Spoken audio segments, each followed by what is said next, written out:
안녕하세요. 라오케알입니다. 오늘은 짧고 허무했던 그리고 정말 다행이었던 커피숍 그녀를 만난 한국 남자의 이야기를 전해드립니다. 1인칭 시점으로 서술을 해드리겠습니다. 나는 동남아시아 생활이 20년이 넘었습니다. 태국, 캄보디아, 베트남을 거쳐 코로나 시절 한국으로 돌아왔다가 코로나가 끝나고 라오스에 다시 와서 가이드를 하며 사업을 하고 있습니다.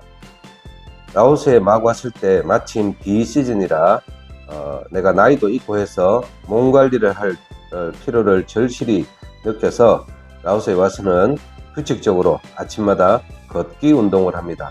지금도 시간만 나면 아침 시간에 걷기 운동을 하며 하루를 시작을 합니다. 아직은 라오스를 잘 모르고 어색한 부분들이 많지만 긴 동남아 생활의 경험이 있으니 적응하는 데는 크게 어려움은 없었습니다. 라오스 비엔티안을 여기저기 다녀보니 운동하기 가장 적당한 곳이 바로 탄노앙 사원 앞에 있는 탄노앙 광장이라는 사실을 알게 되었습니다.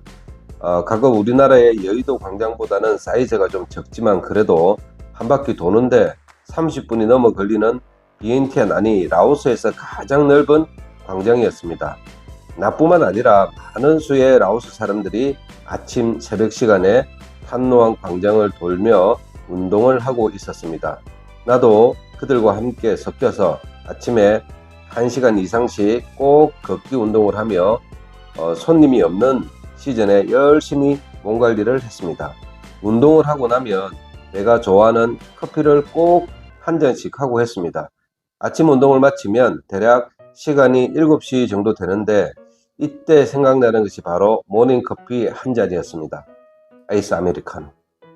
탄노 광장 앞쪽에 가게들이 몇 개 있는데 마침 그곳에 아마존 커피숍이 하나 있었습니다.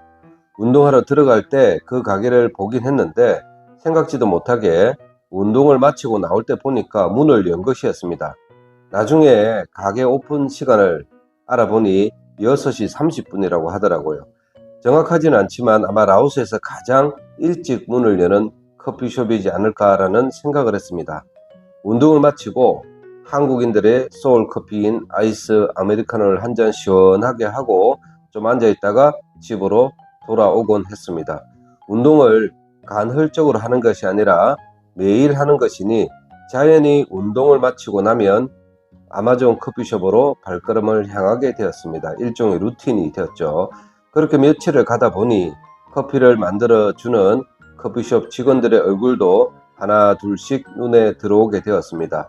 그렇게 커피를 주문을 하고 커피를 받으며 눈으로 인사도 했습니다. 나는 태국에서 생활을 오래 했기 때문에 태국어를 능숙히 구사할 줄을 압니다.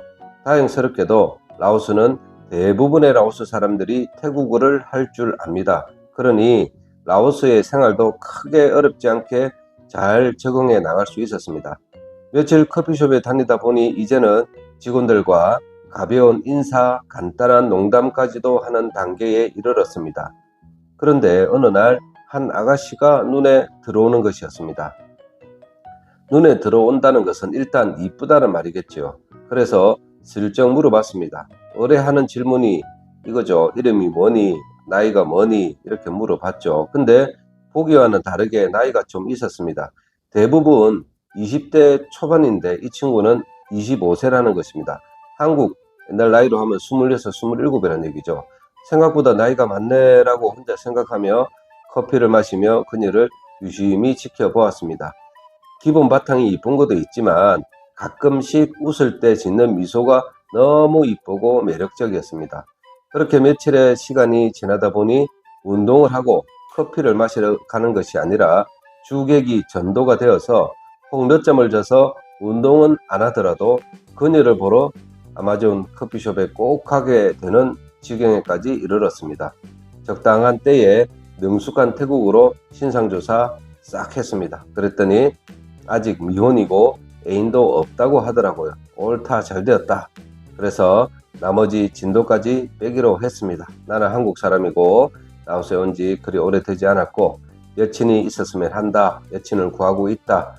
너는 나를 어떻게 생각하느냐라는 아주 상투적인 레퍼토리로 나의 마음을 보여주었습니다. 그런데 더 자신을 가지게 된 것은 거기에 같이 일하는 나머지 4명의 커피숍 직원들이 나를 도와주고 거들어주는 것입니다.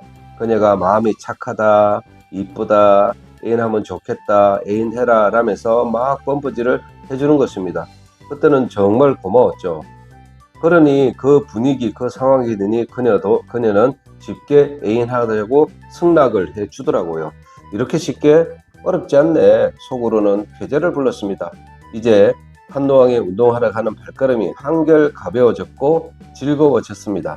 운동도 그렇게 즐거울 수 없고 운동 마치고 마시는 커피 맛은 이전의 커피 맛과 달리 정말 맛있었습니다. 특히 그녀가 나를 보고 웃어주는 미소는 더더욱 즐겁고 행복하게 나를 만들어 주었습니다. 하지만 아직은 둘이 밖에서 만나는 것은 좀 이르다라는 생각이 들었고 마침 일을 하느라 며칠씩 못 가기도 해서 기회를 잡기가 쉽지 않았습니다. 일을 하러 가면 한 4일 정도 오지를 못하니 그동안 맛있는 거 사 먹으라고 용돈도 줬습니다. 큰 돈은 아니고 100만 킵 정도 주었던 것 같습니다.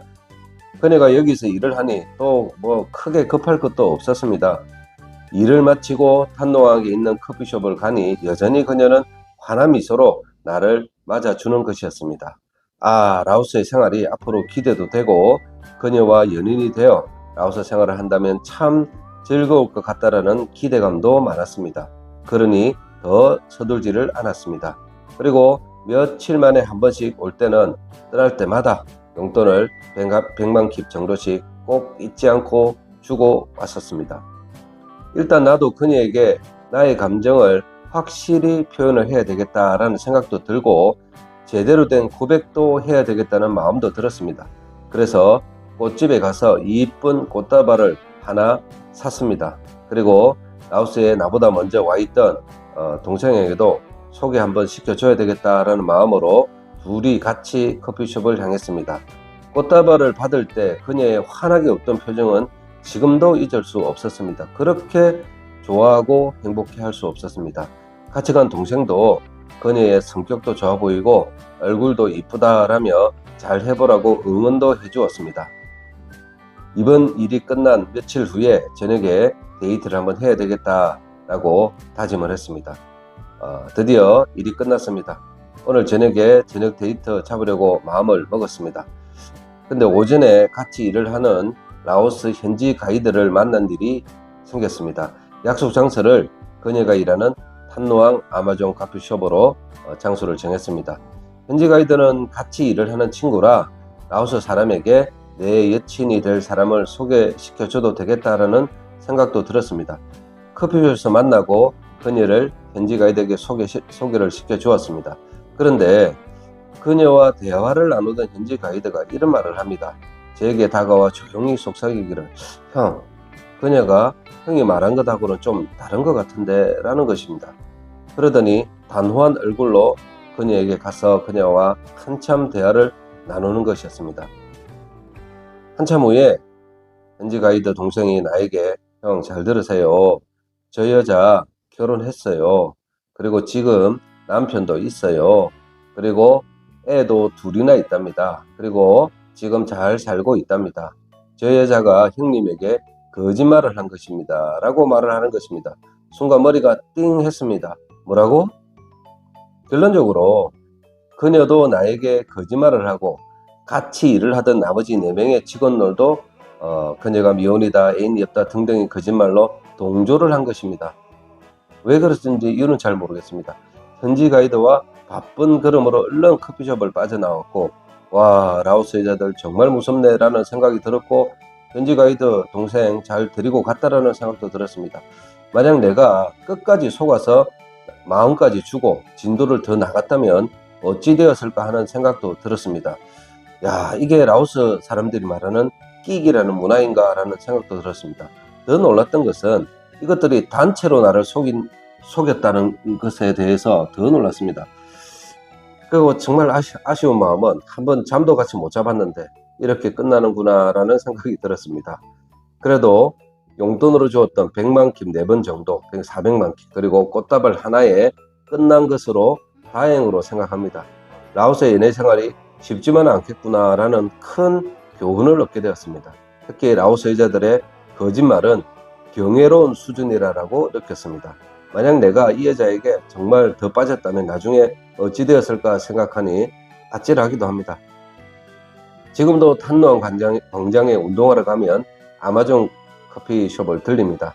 시간이 좀 지나서 그런지 그녀도 보이지 않고 그녀에게 동조했던 나머지 직원들도 모두 바뀌어 있었습니다.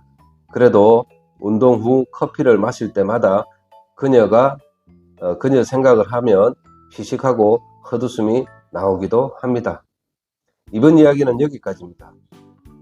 이번 커피숍 그녀의 해프닝의 신의 한 수는 뭔가를 결정하기 전에, 특히 라오스에서 여자를 만나고 결정하기 전에 그 여자와 관련이 없는 믿을만한 라오스 사람 한 명과 함께 꼭 사전 점검, 말하자면 인터뷰죠. 이게 필요하다는 겁니다. 우리가 한국 사람 보면 대충 알듯이 라오스 사람들도 라오스 사람 보면 대충 견적이 나오나 봅니다. 그것도 100%가 아니니 항상 조심 또 조심하셔야 합니다. 감사합니다. 라오 히아리였습니다.